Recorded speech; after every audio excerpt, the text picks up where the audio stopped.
आज आज का रात्रि क्लास है 1/9/1966। ओम शांति। इस ज्ञान को समझना बहुत डिफिकल्ट भी है, बहुत सहज भी है। लक्ष्मी नारायण के ऊपर त्रिमूर्ति भी लगा हुआ है।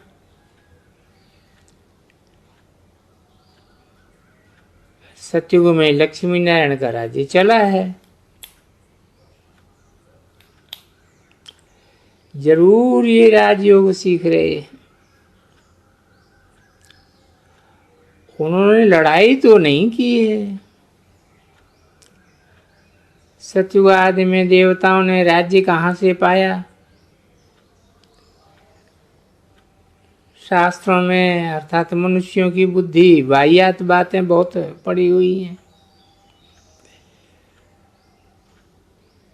जरूर उन्हों को राजयोग सिखाया गया है। महाभारत लड़ाई भी लगी है।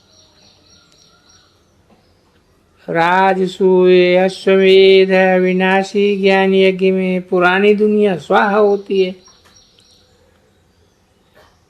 बाकी जो माया पर जीत पाते हैं वो ही जगत जीत बने। माया 5 विकारों को कहा जाता है। 5 विकारों पर जीत भी तो राम ही पहनावेंगे ना। राम कहते ही हैं बेहद के बाप को, ज्ञान सागर को। तुम अब लायक बन रहे हो, कोई को समझाने के लिए पुरुषार्थ करते रहो। अपने कल्याण के लिए अपने दैवी गुण धारण करने हैं। दैवी गुण धारण करना माना 5 विकारों को जीतना।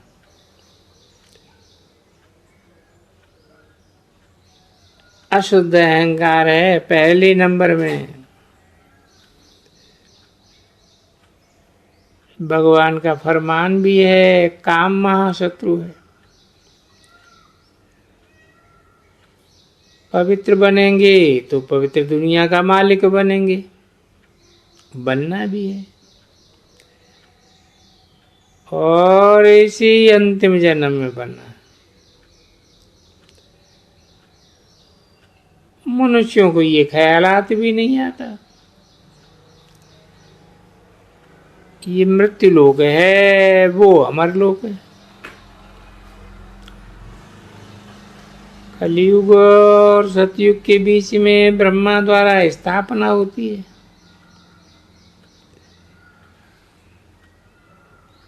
ये भी समझा है, ब्रह्मा सरस्वती सो विष्णु, विष्णु सो लक्ष्मी नारायण बनते हैं। ब्रह्मा सरस्वती ज्ञान ज्ञानेश्वरी जगदम्बा, फिर राजराजेश्वरी लक्ष्मी बनती है। ऐसी ऐसी बातें बुद्धि में रात दिन।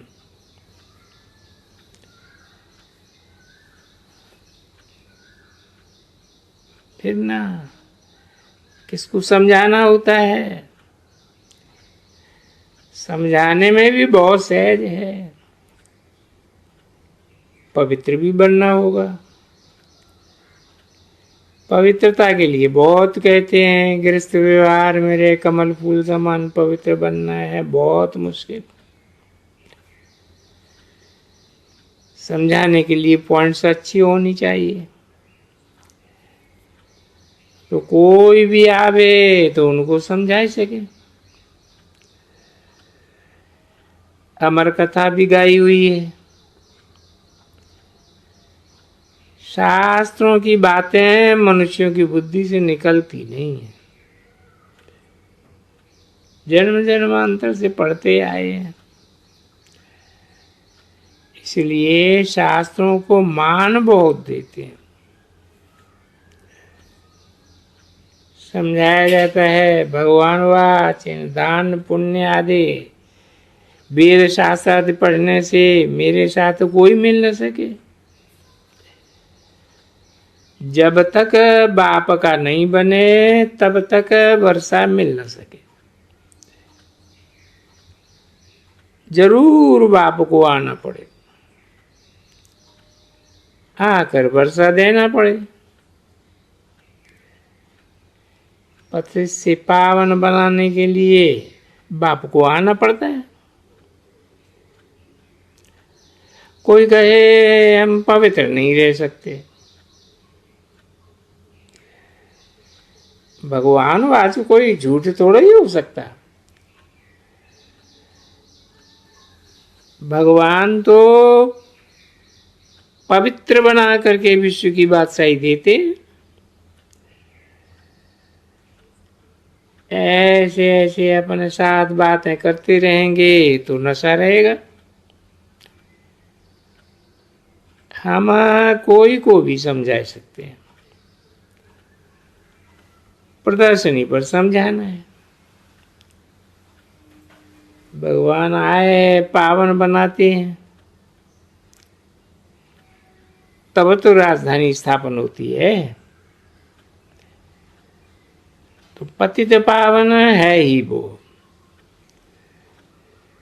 रचयिता और रचना का ज्ञान और तो कोई दुनिया में जानते ही नहीं।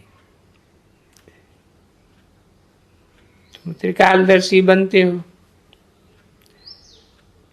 दुनिया में तो और कोई है नहीं। समझा जाता है जिनको बहुत धंधा है और ऑफिसर लोग हैं उनको टाइम नहीं रहता है, कह देते हैं हमें फुर्सत नहीं।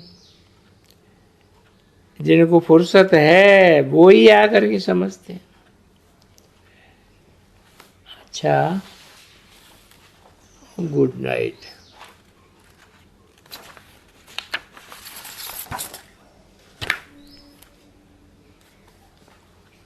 आज का प्रातः क्लास है 4/9/66। ओम शांति। बाप बैठ बच्चों को समझाते हैं कि गीता के भगवान ने गीता सुनाई एक बार, सुना कर फिर वो चले जाएंगे। अगर कृष्ण ने सुनाई तो उसने भी सुनाकर फिर वो शरीर छोड़ करके जाकर दूसरा जन्म लिया होगा, बच्चा बना होगा, फिर तो गीता सुनाई नहीं होगी। अभी तुमको गीता अर्थात गीता का ज्ञान भगवान सुनाए रहे हैं, तुम राजयोग सीख रहे हो। और भी बहुत मनुष्य हैं जो गीता सुनाते रहते हैं, पढ़ करके कंठ कर लेते हैं फिर सुनाते रहते हैं। अच्छा, वो भी तो शरीर छोड़ करके जा करके बच्चा बन जाते तो फिर तो सुना न सके। अभी तुमको बाप गीता का ज्ञान ही सुनाते रहते हैं जब तक राजा ही प्राप्त करो। टीचर पाठ पढ़ाते हैं जब तक पाठ पूरा हो जाए तब तक सुनाते रहते। पाठ पूरा हो जाता है तो फिर हृदय की कमाई को लग जाते हैं। टीचर से पढ़ी कमाई को बूढ़े हुए शरीर छोड़ा फिर दूसरा शरीर जाकर के लेते। वो लोग गीता सुनाते हैं उनसे प्राप्ति क्या होती है वो तो कोई को पता ही नहीं। गीता सुनाते सुनाते मर जाते हैं, फिर दूसरे जन्म में जाकर के बच्चा बना, सुना ही नहीं सके। जब बड़े हों बुजुर्ग बने गीता पाठी होवे तब फिर सुनावे। यहाँ बाप तो एक ही बार पढ़ाते हैं, शरीर छोड़ा फिर गीता सुनाने पढ़ाने का ही नहीं है। अभी तो इस शरीर में विराजमान है, फिर तो गीता की सुनाने की दरकार ही नहीं है रहेगी। बाप एक ही बार शांति धाम से आकर पढ़ाते हैं, फिर चले जाते हैं। बाप कहते हैं तुमको राजयोग सिखलाकर हम अपने घर चले जाते हैं। जिनको पढ़ाता हूं वो फिर आकर के अपनी प्रारब्ध भोगते हैं। जिनको कोई पढ़ाता हूं वो अपनी कमाई करते हैं। नंबरवार पुरुषार्थ संसार धारण करके चले जाते हैं। कहाँ? नई दुनिया में। पढ़ाई है ही नई दुनिया की। मनुष्य तो बेचारे ये जानते ही नहीं है कि ये पुरानी दुनिया खत्म हो, नई दुनिया स्थापन होनी। ये कोई भी नहीं जानते हैं सिवाय तुम्हारे। तुम समझते हो हम राजयोग सीखते हैं नई दुनिया के लिए। फिर ये न पुरानी दुनिया न पुराना शरीर रहेगा। आत्मा तो अविनाशी है। आत्माएं पवित्र बनकर फिर पवित्र दुनिया में चली जाती हैं। तुम समझते हो नई दुनिया थी जिसमें देवी देवताओं का राज्य था, जिसको स्वर्ग कहा जाता है। वो नई दुनिया बनाने वाला भगवान ही है। वो एक धर्म की स्थापना कराते हैं, कोई देवता द्वारा नहीं कराते हैं। देवताएं तो यहाँ होते ही नहीं हैं।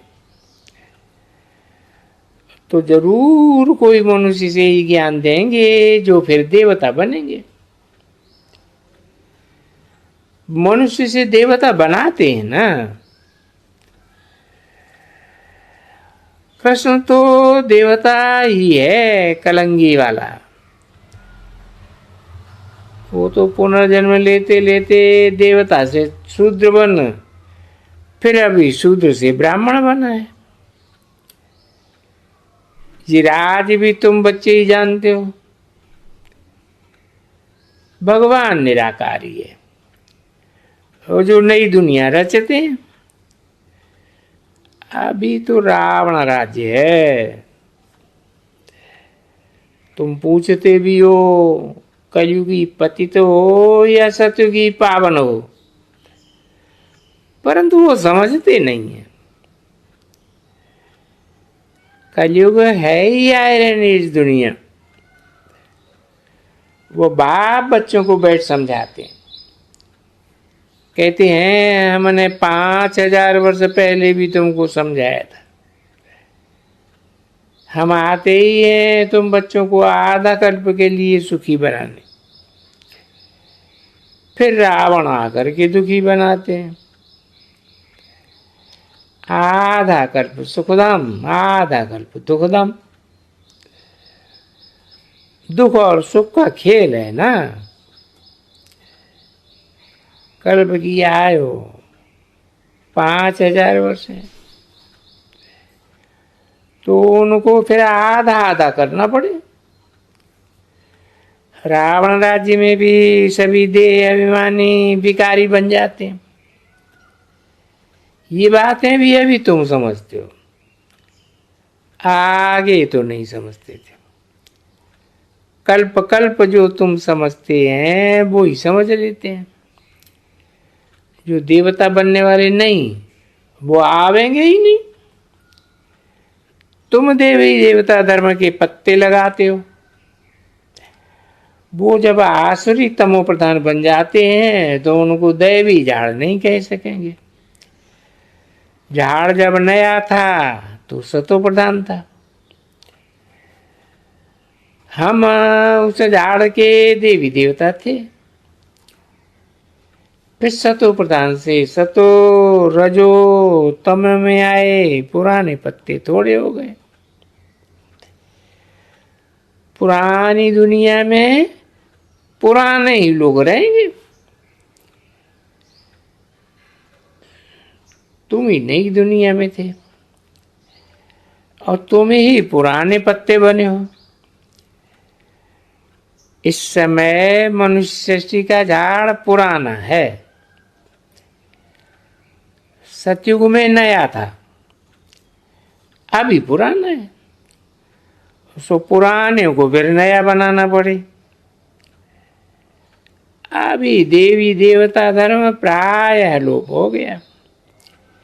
बाप भी कहते हैं जब जब धर्म की ग्लानि हो जाती है तो बाप आवेगा फिर जावेगा। किस धर्म की ग्लानि होती है? जरूर कहेंगे आदि सनातन देवी देवता धर्म की ग्लानि होती है। जो धर्म मैंने स्थापन किया था वो धर्म ही प्राय लोप हो गया, उनके बदले ही अधर्म हो गया। तो जब अधर्म हो गया तो अधर्म से अधर्म की वृद्धि होती जाती है। ऐसे नहीं कहेंगे कि धर्म की वृद्धि, धर्म तो प्राय लोप हो गया, बाकी अधर्म की वृद्धि हुई। वृद्धि तो सभी धर्मों की होती है, पहले थोड़े होते हैं फिर उनकी वृद्धि होती है। ओम शांति।